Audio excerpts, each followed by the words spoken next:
Hola, estoy con Juliana Caxia, directora de Origen. Ella escribió este libro, Agenda 2030 en el Perú, Desarrollo Sostenible o Rendición de Soberanía.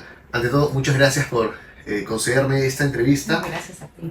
Me gustaría preguntarte, ¿qué es la Agenda 2030 y por qué cuando las personas están hablando de ella, siempre hay alguien que dice, ustedes son unos conspiranoicos?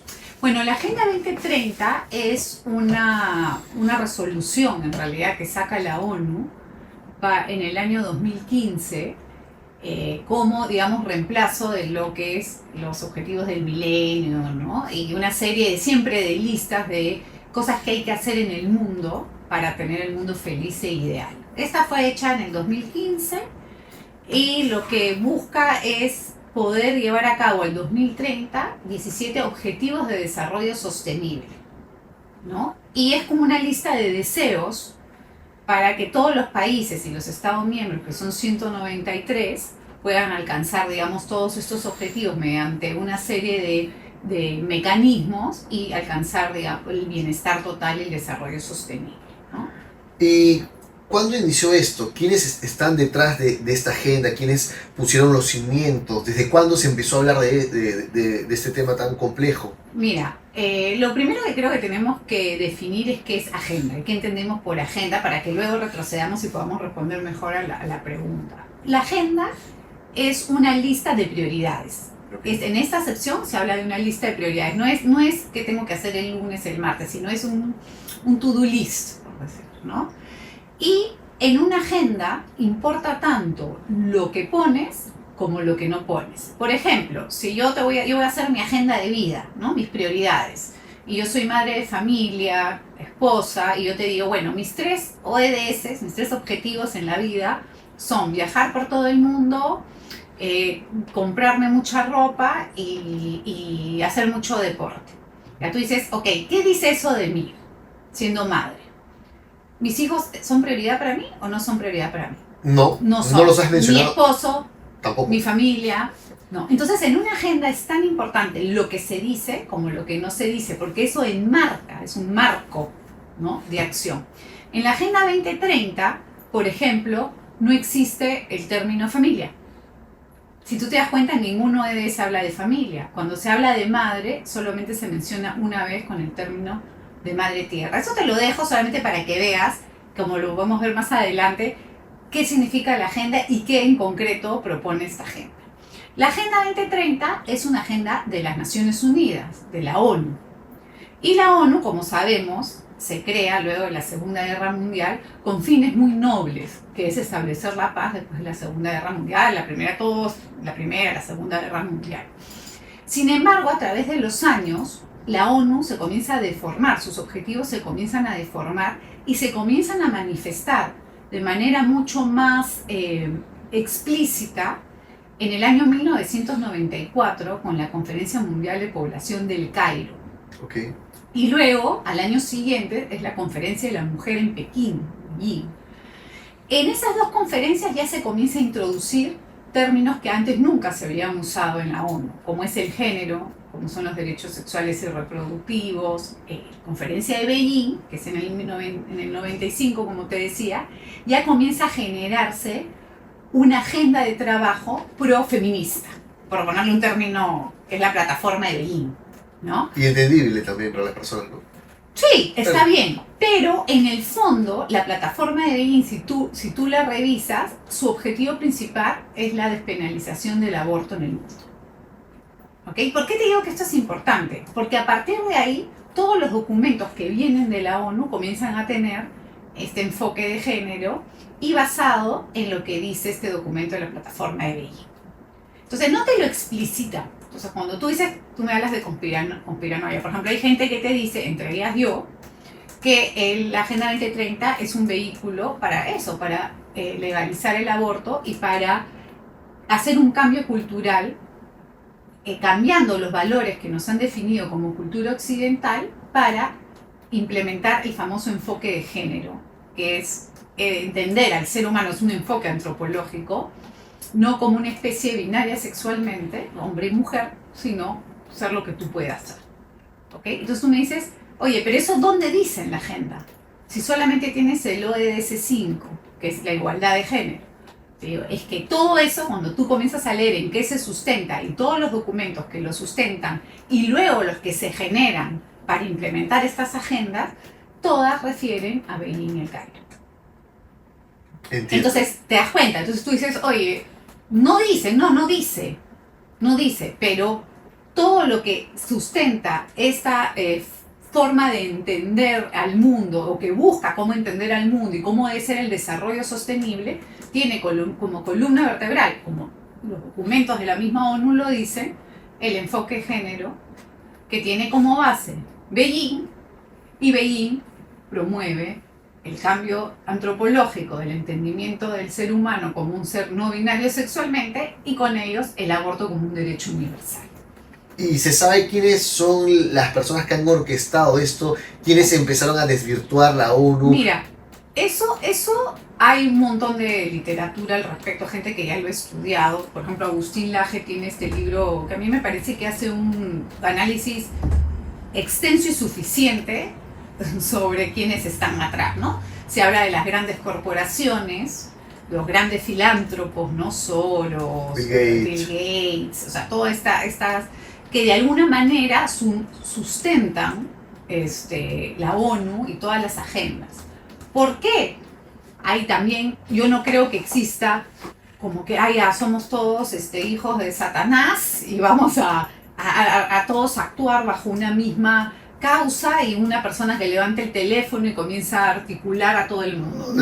O sea, descartas que sea una cuestión de no al cristianismo. No, yo creo que sí, que en el fondo es un cambio cultural, que yo te digo. ¿Y por qué quieren cambiar el cristianismo o por qué quieren modificar en general la sociedad occidental? Porque una sociedad occidental, como la sociedad occidental cristiana, tiene unos valores en los cuales el ser humano tiene raíces. Tiene raíces primero a su familia, a sus padres, a todos sus antepasados. Tiene raíces a su país, a sus valores, a sus tradiciones, a su religión. Entonces, si tú no rompes ese estatus, ese ámbito en el cual se va transmitiendo estos valores, no tienes cómo hacer un cambio cultural. Si tú quieres imponer tus propias ideas, tus propias formas de vivir, esta es mi opinión, están muy vinculadas a lo económico. O sea, a mí me interesa tener ciudadanos que consuman. Y para que tú tengas mayor consumo, por ejemplo, tienes que tener mayores vacíos. O sea, claro, se mezclan un montón de cosas, ¿no?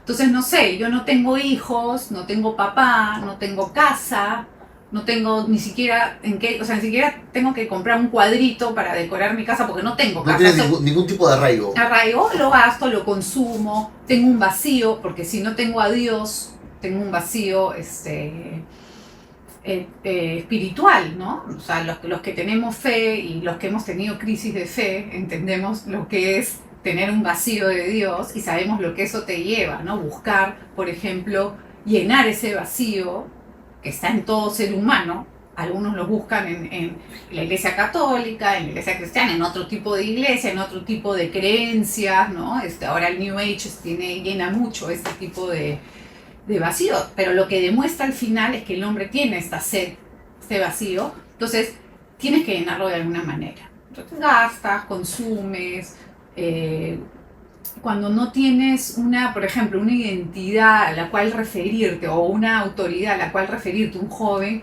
comienza a experimentar mucho consigo mismo porque no tiene nadie que le diga, oye, por aquí es el camino. Entonces, lo que quieren al final, como te digo, no creo que haya una persona que lo haya decidido y lo haya bajado, sino son una serie con causas que se van organizando y coordinando natural o en algunos orgánicamente o en otros momentos de repente sí buscándose entre ellos en estos foros y qué sé yo.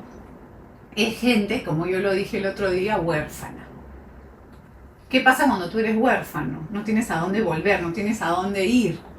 Entonces generas este ciudadano del mundo, este ciudadano global que tiene que responder a otros intereses que no son ni su familia, ni Dios, ni su patria, ni nada de ¿no? Entonces ya lo tienes ahí para ti.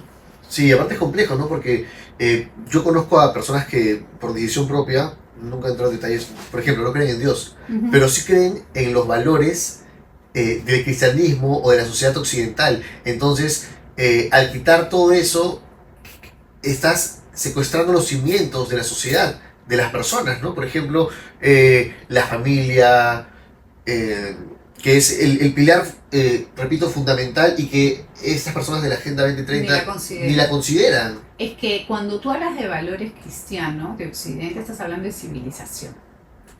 Si tú quitas esos, entonces tú dices, independientemente de que yo crea en Cristo, estamos hablando de valores cristianos, sí creo en esos valores que civilizan.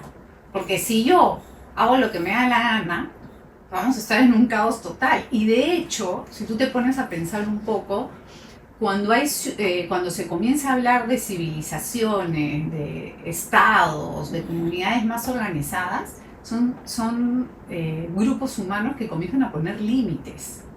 No me puedes matar, no me puedes robar la propiedad, no te puedes meter aquí, no puedes hacerle nada a mis hijos. Comienza a mirarlo a lo largo de la historia, así es que como comienza a desarrollarse una civilización. Entonces, cuando tú quieres de alguna manera cambiar estos valores, estás llevándonos al caos, a la descivilización. Y eso es lo que tú ves ahora. Por eso tú dices, oye, ¿por qué aumenta tanto los casos, por ejemplo, de depresión en los jóvenes, suicidios, familias rotas, madres solteras, embarazos adolescentes? Es un caos. ¿Por qué? Porque efectivamente entraron en crisis los valores de la civilización y estamos en un momento en que, oye, no sabemos qué hacer porque nos estamos dando cuenta de alguna manera que no funciona vivir así. Pero, por ejemplo, si yo me pongo como en el plan de un escéptico, te preguntaría, Juliana, pero ¿por qué? O sea, ¿cómo puede haber gente enferma que verdaderamente quiera destruir una civilización? ¿Por qué quieren acabar con la familia? ¿Por qué quieren acabar con las buenas costumbres? ¿Qué ganan ellos? ¿No tienen hijos? Mira, ¿No tienen...? hay de todo. Yo creo que tú no puedes decir, oye, una persona lo hace por maldad, o sí o no. Por ejemplo, pueden haber personas que necesitan validar su forma de vivir con otros y no sentirse los únicos, los raros. Entonces necesito que haya más gente que valide que lo que yo estoy haciendo también no es tan malo, o no es tan disruptivo, no es tan inmoral, por ponerle un término. Entonces, quiero cambiar las normas para que validen y yo no sea el que está fuera de la norma, el anormal, ¿no? Usándolo como término, así no quiero ser el que está fuera de la norma. Luego también tiene gente que está con este tipo de, no sé, de repente viene una familia que le ha educado de una manera y sí tiene una confusión de valores o de estilo de vida, o tienes personas que no saben por dónde ir porque nadie se los enseñó. O alguien les enseñó que el camino correcto era el de la izquierda y no el de la derecha. Entonces, no creo que haya un solo motivo por el cual haya personas que se juntan por una causa. Otra cosa que también veo mucho es que en los últimos, pues, no sé, 200 años o los últimos 100 años, una de las grandes cosas que se ha promovido a nivel cultural es el individualismo, el liberalismo extremo, el relativismo. Entonces, claro, como yo solamente pienso en mí, y solo en mí, y en lo que a mí me hace bien, me importa un pepino cómo vive el prójimo o si lo que yo quiero le hace bien o mal al otro. Bajo esta premisa de haz lo que tú quieras mientras no le hagas daño al otro, se ha engañado totalmente a las personas, haciéndolas creer que efectivamente puede existir que un acto tuyo no genere ningún tipo de consecuencia social. O sea, si tú, por ejemplo, dices, oye, no sé, yo he decidido, es mi vida, drogarme y no le he dado daño a nadie, te estás mintiendo, porque le estás haciendo daño a tus papás, si es que tienes, a la misma sociedad, que te vuelves ¿Paria? un paria o una persona que luego hay que mantener. ¿Y quién te mantiene? ¿De dónde viene la plata para mantenerte, no? O, oye, no sé, yo decido hacer... No sé, es mentira eso de que tus actos no tienen ningún tipo de consecuencia social. nosotros, y eso es parte de la antropología que se ha difundido con este relativismo, individualismo, somos seres sociales. Estamos hechos para ser, para crecer. Somos recibidos en una comunidad social que es nuestra familia y debemos crecer en esa familia para paulatinamente, mientras vamos creciendo, el niño comienza a socializar, pero en el primer espacio donde él aprende a socializar un niño es en su casa. Entonces, si esa casa no está, yo no digo que tenga que ser perfecta, porque no hay familia perfecta. Yo siempre digo que hay familias funcionales, todas las familias son funcionales, salvo las patológicas. Okay.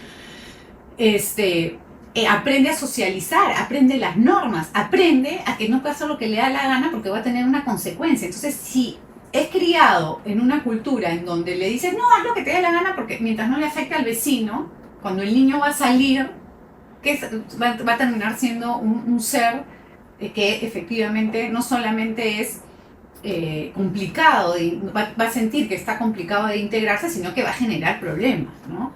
Entonces, nosotros somos, como te decía, seres sociales y tenemos que aprender a vivir en sociedad. Es nuestra naturaleza. Que hayan casos que no significa que eso sea la norma. ¿Y tú crees que hay un trasfondo de una lucha del bien contra el mal? ¿Algo más espiritual? ¿Más espiritual? Yo sí creo. Yo soy una mujer creyente. No suelo usar este tipo de argumentos porque no creo que sean los únicos. Pero es válido. Es uno más. O sea, yo creo que si al final tú tratas de buscar la causa original de por qué puede existir esto y por qué puede haber tanta maldad o tanto daño. O sea, como yo el otro día digo, ¿no? Veía, por ejemplo, cuando se legalizó, despenalizó el aborto en Argentina. Eso para mí fue duro, porque claro, era cuando tú crees en la vida, de la concepción, o sea, te duele. Pero yo traté de apartarme y hacer una mirada más fenomenológica o sociológica del asunto y no lograba entender qué tipo de ritual era de mujeres abrazadas llorando desconsoladamente, felices porque les permitía matar a sus hijos. O sea, yo entiendo, yo logro entender, yo tengo una hija adolescente y puedo llegar a entender una situación muy dura de un embarazo no deseado, en situaciones de violencia, lo que tú quieras. Y podría entender que una mujer, no estoy de acuerdo y trataría de ayudarlo en todo lo posible, pero puedo entender que en un momento muy complicado una mujer pueda acceder a elegir el aborto. Pero creo que es muy doloroso y creo que esa persona, o la mayoría de personas, les dolería mucho tener que optar por eso ante una situación desesperada. ¿Te das cuenta? Entonces, sí, pero de eso a celebrar abrazados, como, ahora voy a poder matar todos los hijos que yo quiera, me parecía, ahí es donde yo sí pensé en lo que tú dices. ¿Eso de dónde puede venir? Este ritual de dónde puede, o sea, te digo, era una cosa oscura que a mí sí me generó un dolor muy grande y sí un cuestionamiento espiritual que trascendió, digamos, mi mirada política y la incidencia política y mediática que puede haber en torno al aborto, ¿no?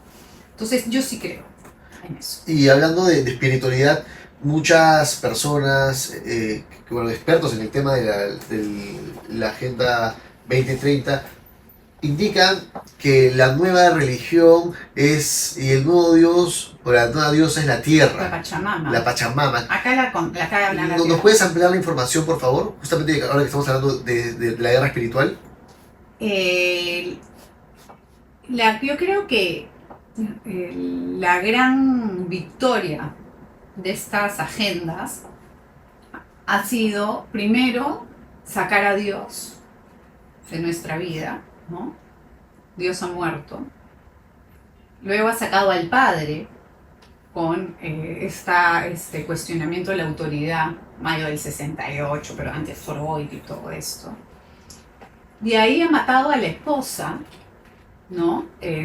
Con el feminismo, ¿no? Que no hagan todo este movimiento feminista que quería sacar a la mujer de su casa.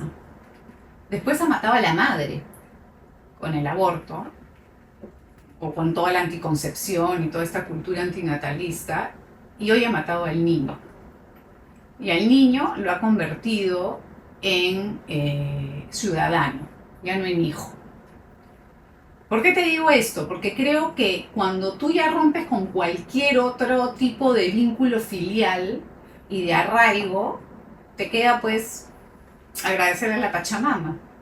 ¿A quién le vas a agradecer si ya no tienes ni Dios, ni padre, ni madre, ni esposo, ni hijos? Porque ¿a quién le agradeces? A la Pachamama. O sea, no sé cómo responderte la pregunta, o sea, no encuentro otra respuesta a cómo lleno ese vacío de agradecimiento, si no tengo a nadie que me agradecer. Sí, pues es como que y les conviene en todo caso porque es un dios más ambiguo, ¿no? La Pachamama, que es la tierra, la naturaleza. Tú, Es que ahora ¿cómo lo pues, ves? es que, a ver, yo sí creo que hay que cuidar el medio Por ambiente supuesto. y creo que debe haber un consumo responsable de los recursos. Yo sí creo en eso. No me voy al ambientalismo extremo ya como religión, porque también creo que nosotros los seres humanos también podemos hacer uso de los recursos naturales, de los animales, porque el día uno lo hacemos. O sea, que me digan que si me como un pollo a la brasa estoy violando derechos de pollos, eso sí no me parece, ¿no? Sí creo que hay que cuidarlo, pero no sé, o sea, es como a mí me llama mucho la atención, porque por ejemplo tú dices, el ritual de la Pachamama, ¿de dónde viene? ¿De dónde viene? De nuestros De los ancestros, ancestros, los incas, los incas, etcétera. ¿no? Y a mí me llama mucho la atención que las mismas personas que promueven los derechos de las mujeres, la libertad individual, ¿no? El progresismo, valoricen ciertos rituales de culturas machistas, donde la mujer no valía nada, donde no tenías derechos humanos, donde te podían pues matar, donde eras pues si la autoridad quería, eras una mujer más entre... ¿Te das O cuenta? eras parte de un ritual para que También te llueva. Claro, entonces yo digo, o hay una ignorancia suprema en temas históricos, o simplemente es ganas de no reconocer a otro Dios como el tuyo por ciertas miles de motivaciones. O sea, no encuentro más. O sea, hay mucha gente que, por ejemplo, agradece al universo, ¿no? Espera del universo, porque le es más cómodo agradecerle al universo que a Dios, ¿no? Entonces, O hacen dioses a su es que, conveniencia. es que yo creo que al final, no hablo de personas particulares, porque cada persona puede creer lo que quiere, tiene todo el derecho y puede sentir que sí existe el universo, la gratificación al universo más que al Dios Padre católico. Pero al final, cuando viene desde una cosa más grande hacia abajo, ¿no? Por ejemplo, una ONU o esta gente que quiere hacer un cambio cultural más grande, es simplemente como contraposición al cristianismo. Y esa contraposición al cristianismo, ¿cómo se ve en nuestro país, en el Perú? En el Perú lo En ese tienen más libro. grave. ¿Por qué? Porque el Perú, en todas las encuestas que tú puedas revisar de los últimos años, hasta el 90% de los peruanos se considera cristiano. Más allá de si va o no a misa, al culto, a lo que fuera, ¿no? De ese 90%, el 70% por lo menos, de ese, digamos, total, un 20% es cristiano evangélico y el otro es católico, ¿no? Entonces, le ha costado mucho al progresismo, promovido por la Agenda 2030, poder meterse en el Perú. ¿Por qué? Porque no sé qué pasa en el Perú, es increíble, somos como un ejemplo regional y mundial de resistencia al género, al aborto, al lobby LGTBI. Y yo sí creo que tiene que ver mucho con nuestras creencias, por un lado. Y por otro lado, por nuestra realidad económica y social. O sea, ¿cómo te lo pongo? Tú te vas a un pueblo en la sierra y ves a un señor que trabaja la tierra y tú le vienes con que, oye, todes, tu hija, ¿qué te va a decir el señor? No te va a entender, se va a reír. O sea, no le importa un pepino. O sea, no me vengas. O sea, a mí dame para poder trabajar mi tierra, para que mis hijos puedan comer. O sea, en lugar de venirme a decir todo, por favor, construyeme el techo, ponme un profesor. Entonces, también esta realidad hace que las prioridades del día a día no le den espacio a este tipo de cosas. Pero existe el ámbito legislativo donde siempre llega la gente pues apoyada por ONGs y tal y comienzan a impulsar proyectos de ley progresistas, ¿no? ¿Por qué han resistido?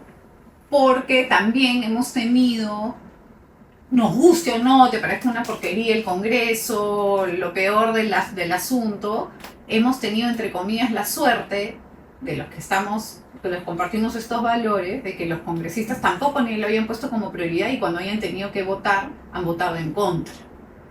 Por X motivos. Puede ser por principios, puede ser por otro tipo de presiones, pero, digamos, se ha hecho una especie de confluencia de motivos que ha hecho que en el Perú no logre meterse. Sin embargo, es una agenda que corre en paralelo y avanza. Es como que corre debajo del camino, ¿no? Como un río debajo de la pista. Entonces, mientras avanzamos aquí en otros temas, todas las ONGs con ciertos operadores en puestos públicos clave avanzan. Entonces, yo siempre he dicho que este trabajo es de ONG contra ONG, de asociación civil, de sociedad civil contra sociedad civil. Y acá en Perú, gracias a Dios, sí hemos encontrado un grupo humano, no muy extenso, entre ellos, por ejemplo, mi organización, el PRI, varios que venimos trabajando muchos años, en detectar cómo van avanzando con la agenda, poder ponerles el foco y tratar de pararla. Eso no ha pasado en otros países, no han tenido una organización, digamos, profesional, por ponerle un término, para hacerle el pare a estas ONGs, David y Goliat. Porque ahora hemos visto, por ejemplo, con todo este problema de la APSI, la ley de las ONGs, la cantidad de dinero que reciben estas ONGs. USAID es la más grande, pero tienes miles de cooperadores internacionales que dan millones de dólares. O sea, en el Perú, yo hice una investigación al 2021, casi el 30% de la cooperación internacional iba al género. ¡Wow! Perdón que te interrumpa. ¿Cuál es ese interés por financiar campañas de género? Por ejemplo, cambio cultural. Tú hace un rato mencionaste el lobby LGTB. Para las personas que no saben, me incluyo, no estoy tan empapado, ¿qué es el lobby LGTB? Porque cada vez que quieren hablar al respecto en un medio de comunicación, dicen que no existe ningún lobby. O te agarran de transfóbico. ¿Qué es el lobby LGTB para que la gente sepa? Porque es un tema sensible. Es importante diferenciar a las personas homosexuales del lobby LGTBI. Yo, por ejemplo, me niego a decir que una persona homosexual es LGTBI. Porque yo creo que ¿Etiqueta? Ese algoritmo, no sé cómo se llama, sigla, es la política. Es política. Y la mayoría de personas en el Perú y en el mundo ejercen o practican su vida íntima en espacios íntimos y no les interesa publicarlos. Y creo yo que no debería ser ni siquiera un tema. ¿Por qué? Yo, por ejemplo, mañana te llamo para decirte, oye, ya, te voy a contratar en mi organización. O sea, ¿cómo te sentirías que yo te diga, oye, Álvaro, ¿con quién te acostaste ayer? Para ver si tienes competencias. O sea, me parece ridículo y me parece desfasado y me parece discriminador al 100% que me preguntes con quién he estado. Entonces, el LGTBI para mí es una etiqueta que agrupa un movimiento político, que se arroga la representación de personas con orientaciones, con una orientación sexual distinta a la heterosexual para hacer política. Igual que pasa con el feminismo. Las feministas se arrogan la representación de las mujeres para hacer política, para impulsar sus agendas políticas. Entonces, el lobby LGTBI, lo que pasa es que en el Perú no es tan organizado, pero estuvo muy bien organizado hasta hace un poco tiempo. Son gente o organizaciones, personas particulares, activistas, ONGs, colectivas, como les dicen ellas, que se unen para impulsar legislación, para impulsar contenido en redes, contenido en películas, o sea, hacer un cambio a través de los medios de comunicación, de las redes sociales, que se unen para hacer campañas, que se unen para recibir dinero para proyectos que buscan, yo he visto los proyectos donde buscan identificar voces antiderechos, entre comillas, ¿cómo lo has llamado tú? ¿Cómo es? Ay, ahorita se me ha ido el nombre. Cuando eres homófobas, ¿no? Personas homófobas para identificarlas, cancelarlas y criminalizarlas. Eso es un lobby LGTBI. Es la dictadura perfecta. No puedes hablar, no puedes opinar. Claro, entonces, claro, se victimizan con que yo soy, ay, no, es que tú eres no quieres los mismos derechos. ¿Qué derechos no quiero para ti? Dime. Claro. Tienes todos los derechos igual que los míos. Lo que tú quieres son privilegios. No quieres derechos. Entonces dicen, no, yo quiero el derecho al matrimonio. Tú tienes el derecho al matrimonio. Entendido el matrimonio como lo que es la unión entre un hombre y una mujer. Tú quieres unirte con tu pareja del mismo sexo, no es matrimonio. Ahí sí, anda al Congreso y haz tu ley de unión solidaria, unión civil, unión... ¿Por qué no avanza a veces esas leyes? Mira, hasta Marta Chávez propuso una, porque la sienten discriminatoria. Ellos lo que quieren es tomar el término matrimonio y apropiárselo. Y romper lo que toda la vida se ha entendido, hablando de los valores occidentales, del cristianos y previos al cristianismo, porque el matrimonio, la unión entre un hombre y una mujer es previa a cualquier, digamos, religión. Y apropiarse de ese término y destruirlo, pues ya no es cualquier cosa, ya no es hombre y mujer, es cualquier cosa. Entonces destruyo la célula básica, pero mejor dicho, el núcleo en el cual se basa la familia, que es el hombre y la mujer. ¿Y ahí buscan reducir la población? La reducción de la población es algo que creo yo, a estas alturas les ha salido el tiro por la culata. ¿Por qué? Porque en algún momento, ahí por los años 50, 60, comenzaron a hablar que estamos sobrepoblados, ¿no? Y hay que reducir la población. Pero hoy hay un problema muy grave, sobre todo en los países desarrollados de Occidente, de invierno demográfico. Y no solamente hay un problema de invierno demográfico... Perdón que interrumpa, Juliana. ¿Qué es invierno demográfico para que las personas sepan? El invierno demográfico es que hay muchos viejos y no hay niños. Y no hay jóvenes que sostengan luego a los viejos. Así de simple. Entonces, no hay niños. La gente no está teniendo hijos. En un país donde tiene sistemas de salud más o menos buenos, donde la tasa de muerte perinatal, digamos, es baja, por ejemplo, para tú hablar de un reemplazo generacional, o sea, reemplazar papá y mamá es 2,1 de hijos. El 0,1 es por estas muertes que pueden haber, ¿no? En países, por ejemplo, como África, en países de África, mejor dicho, que sí tienes muertes perinatales o neonatales muy altas, es 3,5, porque mueren muchos bebés o niños a partir de los 5 años, ¿no? Por ejemplo, en el Perú, en el año 2040, si no me equivoco, 2040 va a ser la primera vez en toda la historia de nuestro país en que se cruzan las líneas donde van a haber más viejos que niños. Impresionante. Y en el 2050 nuestra tasa de crecimiento va a ser de 0,3. Entonces, ¿qué pasa con eso? Que no tiene jóvenes, y no es que yo quiera hijos para que me trabajen y me mantengan, o sea, esto hay que entenderlo porque el otro día, como te contaba antes de la entrevista, puse un reel en mi Instagram de una entrevista que me hicieron y hablé sobre el invierno demográfico y creo que ha sido mi reel más visto de toda la historia en mi Instagram. Harto hate. Harto hate y mucho like. Y también mucho like. Mucho ¿no? Más like que hate, ¿eh? Sí, esa es la conversión. Pero lo interesante es cómo las personas, sin entender la problemática, la reducen a lo que pasa al costado, ¿no? Mi vecino tiene 5 hijos, esta señora no sabe lo que habla. En mi pueblo, tal cosa, ¿no? Pero lo que voy, esas son estadísticas. La misma UNFPA, que es el Fondo de Población de la ONU, de Naciones Unidas, que que su misión es promover los derechos sexuales y reproductivos en el mundo, o sea, el aborto, ya va sacando 2 informes grandes diciendo que tenemos problemas de invierno demográfico.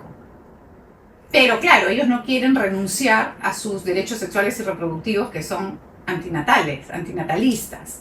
Entonces hay una incoherencia total en sus principios. Pero bueno, hay invierno demográfico y hay otros fenómenos también que tienen que ver con esto. Por ejemplo, en España, cada vez que hay menos niños nacidos de españoles nativos, por decir. Entonces la cultura se está desapareciendo y se viene a reemplazar por los musulmanes. Migran, como no hay personas, migran. O sea, tú no tienes mano de obra, migras. Pero ¿quiénes migran? Entonces tú dices, una mujer española hoy, estadística del UNFA, tiene 1,2 hijos. Y un musulmán tiene 6. Claro, están es cuestión de tiempo. De décadas, par de décadas. Y algo para volver al tema de la migración musulmana, ¿no? Y cómo una sociedad culturalmente se va perdiendo. Tú me dijiste, cuando estábamos hablando de control poblacional, que les ha salido el tiro por la culata. Ah, sí. Pero yo digo, ¿pero por qué es así? Si yo veo que al final hay menos niños, menos población joven, ¿no sería todo lo contrario? Que claro, están consiguiendo. Le salió el tiro por la culata, creo yo, por 2 motivos. Primero, porque todos los que promovieron esto van a terminar a su vejez viviendo en un sitio donde no hay personas que sostengan el sistema como para ellos tener la vida que querían tener, ¿no? Porque, claro, alguien tiene que mantener a los viejos sin hijos. ¿Quién te mantiene? Sí, pues. El Estado, ¿no? Sí. Y lo segundo, porque los que repoblarán el mundo, por ponerle un término, o esas zonas del mundo, son personas con las creencias totalmente opuestas a las de ellos. Y hay un problema que esas personas sean, por ejemplo, musulmanes en su mayoría. Porque la gente puede pensar, se están viendo muchas tragedias y muchos casos de vandalismo, delincuencia, machismo, etcétera.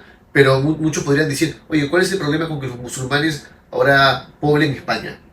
¿Cuál es el problema, por ejemplo? Es un cambio cultural total. Entonces, si tú eres una mujer española, vas a tener que terminar viviendo según la cultura que ellos te impongan, que no es igual a la cristiana. Es como que te vayas a vivir a un país musulmán.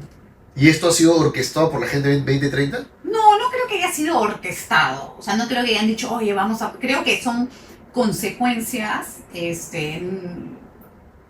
no medidas, tal vez. Porque es muy complejo. O sea, cuando tú hablas de demografía, por ejemplo, es re complejo. O sea, recuerda que la demografía, cuando tú retrocedes al inicio de la demografía, estás hablando de un hombre y una mujer. Claro. Porque finalmente en la decisión entre un hombre y una mujer si tiene un hijo o cuántos hijos tienen, terminas hablando de ¿qué? De familia. Entonces tú no puedes hablar de demografía sin remitirte a lo más básico y esencial de la sociedad, que es la familia. Entonces de eso comienzas a partir, y cuando comienzas a quebrar lo que debe ser una familia, todo se comienza a torcer y comienzas a tener los problemas que tienes ahorita. Y además, no solo eso, sino que tú dices, ok, yo ahorita me voy a ir, no sé, a un país súper desarrollado, progre, ¿no? Que tiene un problema de invierno demográfico, y ahorita le voy a decir a todas las mujeres, en una cultura en que durante décadas le he dicho que lo mejor para su felicidad es no tener hijos, no casarse, es su vida profesional, ahora les tienes que decir, oye, no, mira, en realidad sí tienes que tener hijos porque se nos cae el sistema. Entonces, tienes décadas haciendo un cambio cultural que sí viene de acá, generas un problema entre varios otros y de ahí para resolver ese problema tienes que desdecirte. Mira, yo te cuento un tema acá en Perú. En Perú, yo te decía, estamos camino al invierno demográfico, lo dice el INEGI. No lo digo yo, no lo dice la Iglesia Católica, lo dice el INEGI. ¿Ok? Cuando tú lees el Plan Estratégico de Desarrollo Nacional Perú al 2050, que es el plan que ha hecho el CEPLAN, órgano rector del Sistema Nacional de Planeamiento Estratégico del Perú, que agrupa a todo lo que es el sistema público, ¿qué te dice cuando habla de demografía? Te dice que efectivamente el Perú va camino a un invierno demográfico y pone como causa que ahora las mujeres deciden sobre cuántos hijos tener y tal. Es toda la narrativa progresista de la Agenda 2030, Beijing. ¿Ok? Y tenemos ese dato. Tenemos el dato objetivo, porque ellos mismos lo han dicho, que el CEPLAN se ha basado en más del 80%, dicho por su propio presidente, en la Agenda 2030 para hacer el Plan Estratégico de Desarrollo Nacional Perú al 2050. Es decir, que nuestro plan de desarrollo, nuestro plan estratégico de desarrollo nacional para los próximos 25 años, como lo ha dicho el mismo ese plan, es el principal vehículo para la implementación de la Agenda 2030 en el Perú. Entonces, en este tema de demografía, para tratar de explicarlo, tienes una institución que te reconoce que tiene un problema demográfico, te dice que la causa es la agenda que promueve, y sigue promoviendo la agenda que genera una causa que no es poca cosa, porque cuando tú hablas de desarrollo sostenible, la única manera de sostener algo es que haya población, sino que sostienes Claro. el campo vacío, Claro. la tierra baldía. Espantapájaros. Entonces, no puedes hablar de desarrollo sostenible si no hablas de familia, si no hablas de natalidad. Y yo no te estoy diciendo que tienes que tener 15 hijos, por lo menos ten hijos. Porque ahora la gente no quiere tener ni uno, tiene perros, que los amo y los adoro, el mío se acaba de morir, hemos llorado mucho. Lo lamento. Pero, o sea, hay que, digo, no es que hay que, y tampoco pasa, si no tienes, o sea, no es que, ay, te van a mirar feo, pero digo, cuando hay una corriente, una cultura, un plan armado para que no tengan hijos, es diferente a que uno de tus hermanos no tenga hijos. Y si tuviéramos que resumirlo a las personas, ¿por qué existe ese plan armado y por qué tienen que tenerle miedo a la Agenda 2030? ¿Por qué tienen que estar al tanto? Porque la Agenda 2030 es un plan orquestado para hacer un cambio de valores en el cual buscan que hayan ciudadanos totalmente desconectados con sus raíces para luego poder ser manipulados como él quiera. Tipo 1984 de George Orwell. Claro, O Un Mundo Feliz. un mundo feliz, claro, todas las distopías, ¿no? Eso es lo que se busca y estamos cerca, o sea, digo, lo ves en muchos países. Lo que pasa es que hay que ver las cifras, no lo que te dice la vecina, no lo que pasa con mis amigos de la universidad. O sea, hay que tener la capacidad de alejarse y verlo a nivel, como te digo, más estadístico. Y ver lo que pasa en otros lados, ver lo que pasa y cuáles son las consecuencias de aquello que pasa. Lo que pasa es que nosotros estamos muy acostumbrados a que solo, nuevamente en la línea del individualismo, que solo nos importa lo que pasa dentro de nuestras cuatro paredes, pensando que mientras yo esté protegida, afuera no pasa nada. Pero es mentira, pues, porque tienes que salir a la calle, entonces te tienes que preocupar de lo que pasa a nivel público, ¿no? Entonces tienes que participar, tienes que enterarte de las cosas, y antes de opinar, decir, oye, voy a cotejar si realmente lo que están diciendo es cierto o es falso, porque fake news ahorita por todos lados y con la inteligencia artificial requiere, creo que eso es algo bueno que va a traer la inteligencia artificial, que la persona que realmente quiere estar informado va a tener que hacer un ejercicio propositivo de validar la información y eso lo va a obligar a estudiar. Y hablando de Agenda 2030, hay opiniones divididas respecto a los baños inclusivos. ¿No?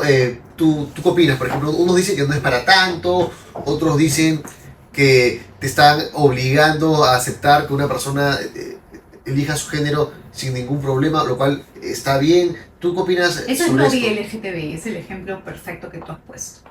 Nadie, o sea, tú por ejemplo vas a un avión, vives el mismo baño y no pasa nada. Si yo voy a un baño público y de repente aparece un trans que ni me doy cuenta que es trans porque es perfectamente, ni me voy a dar cuenta. El problema es cuando hacen escándalo público para impulsar su agenda LGTBI, para cambiar la manera de pensar de la gente. ¿Te das cuenta? Entonces tú dices, oye, ¿por qué estoy discutiendo en unos baños? Aparte te cuento que en muchas discotecas, Sí, por ejemplo, una que se llama Lima Bar en Miraflores, muy conocida, tú vas al baño, ahí están los lavaderos, está por supuesto las señoras de limpieza o el señor de seguridad, y uno entra cierra la puerta y tú dejas ser un hombre, después sale una mujer y no hay tanto drama. Porque no están haciendo política con el baño. Eso es lo que hace el lobby LGTBI, hace política con cosas que... ¿Para qué? Para cambiar la mentalidad. Yo, lo que yo hubiera hecho, hubiera tenido los recursos, y hubiera puesto una persona a que estudie realmente cuántas personas en el baño del aeropuerto hacían este uso de mujeres en su diversidad. Nadie. Pero había que poner, ¿qué? El letrero que confirmara o afirmara que hay mujeres en su diversidad. Es narrativa política. Es narrativa política. Y todo se maneja con narrativa política y el cambio cultural empieza por la narrativa. Este cambio te va... Acuérdate que la batalla cultural es la batalla por los contenidos. Entonces yo tengo que decir que hay mujeres en su diversidad. ¿Y cómo hago? Poniendo un letrero, un baño en un aeropuerto. Es batalla cultural. Más allá de si realmente... Por eso es que te dicen, oye, pero qué tanto rollo. Es que si tú lo ves solo en el tema, te quedas en el ámbito del uso del baño, es ridículo. Evidentemente es ridículo. Hay que retroceder a que no es un problema del uso del baño. Porque hay baños de discapacitados y no es de hombres y de mujeres. Entra quien quiere. Claro. ¿Te das cuenta? No es el uso del baño. Lo que se tiene que hacer es la batalla por el contenido. Y ellos han querido ganar la narrativa diciendo, lo siento, yo pongo mi... Ha tenido que salir un congresista a poner una ley para decirle, no, tu narrativa no va. Y el baño se sigue usando igual. ¿Me explico? Claro. Entonces, antes de culminar, para que todos tomen nota, ¿cuáles son los temas, digamos, más preocupantes del libro que has hecho respecto a la Agenda 2030 en el Perú y en el mundo en general? Mira, este libro, primero que se lo pueden bajar gratis, en digital, igualito como está acá, en origen.org.p, van a publicaciones, libros, y te lo descargas, lo pueden difundir, no se sientan piratas. Este libro está dividido en dos. La primera parte que hizo el grupo de NEOS, coordinado por Carlos Beltramo, donde habla sobre digamos, la base ideológica de la Agenda 2030. Acá es un poco lo que hemos hablado, ¿no? De la madre tierra y qué sé yo. Y la segunda parte, que es la que yo hice, es concretamente el análisis del marco de cooperación que firmó el Perú con las Naciones Unidas del 2022 al 2026, que lo tienen que ratificar el próximo año, donde se demuestra a través del mismo texto del documento, contrastado con la primera parte, que lo que el Perú ha hecho al firmar este marco de cooperación, que lo firmó Pedro Castillo, y que Dina Boluarte viene ratificando todo, porque todo donde es la ONU manda gente, va a ella, le encanta. El Perú entregó su soberanía de sus planes de desarrollo a la ONU.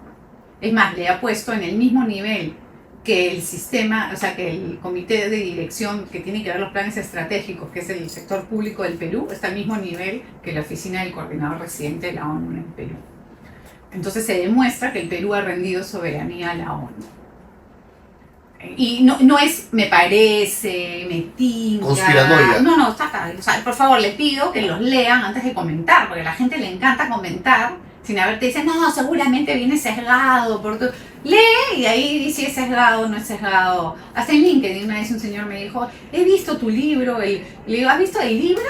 ¿O lo has leído? O lo has leído, porque léelo y de ahí digo, oye, sí, me parece. No, pero la gente critica sin leer, pero da igual, estamos acostumbrados. Es un aporte que creo que ayuda de una manera muy concreta. Es como el análisis ideológico y un caso práctico, para un poco demostrar cómo es que se viabiliza la implementación de una agenda globalista en un país en concreto, a través de un documento. Pero como esto hay miles que podríamos analizar, ¿no?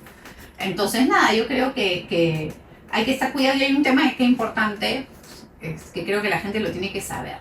Que también los empresarios, he hablado con muchos empresarios y personas que piensan, que te dicen, no, mira, yo no estoy de acuerdo con el ODS 5, pero yo sí impulso o trabajo con el 8, el 13. ¿Y qué es? Para que la gente sepa, ¿qué es eso? Esas siglas. O sea, ODS es Objetivo de Desarrollo Sostenible. O sea, son 17, ¿no? Educación de calidad, igualdad de género, vivienda, no sé cuánto, pero son 17. Ya. La Agenda 2030, como lo dice la resolución que la presenta y que la lanza, es única e indivisible. Cuando tú coges uno no es como un buffet, es como un combo. Te comes toda la agenda.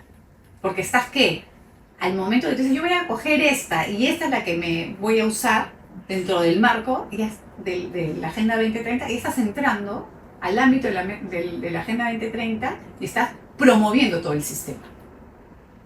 O sea, no es que porque yo el 8 no tiene nada que ver con el 5, no. Cuando tú estás promoviendo, adhiriéndote a cualquier ODS, estás promoviendo el aborto.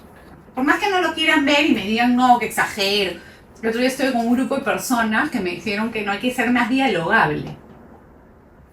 Yo dialogo lo que quieran. Pero digo, lo dice claramente en los documentos. Plataforma BI, aborto. El AGE lo demuestra impecablemente, o sea, impecable en su libro El globalismo, en la parte de la Agenda 2030. Lo hace, encuentra la ruta perfecta. Ahorita no la tengo a mano. Y entonces es combo, no es buffet. Si uno se quiere calmar la conciencia y decir, ya no, mira, exageré ya. Lo único que le digo es investiguen y se van a dar cuenta que es única e indivisible y estás promoviendo todo el sistema. Lo máximo, Juliana, muchas gracias, No, gracias a ti. por tu tiempo, por favor, tus redes sociales para que te sigan. No, mi nombre es Juliana Caxia, estoy en TikTok, Instagram, LinkedIn, YouTube, tengo un canal. Que eso sí es interesante porque siempre estoy poniendo cosas sobre estos temas, investigo y pongo programas concretos, sobre todo de temas peruanos, Facebook, Twitter, en Twitter es Mateliona, también tengo ahí Twitter, en todos lados estoy, con mi nombre completo. Ok, lo máximo, muchas gracias. Gracias.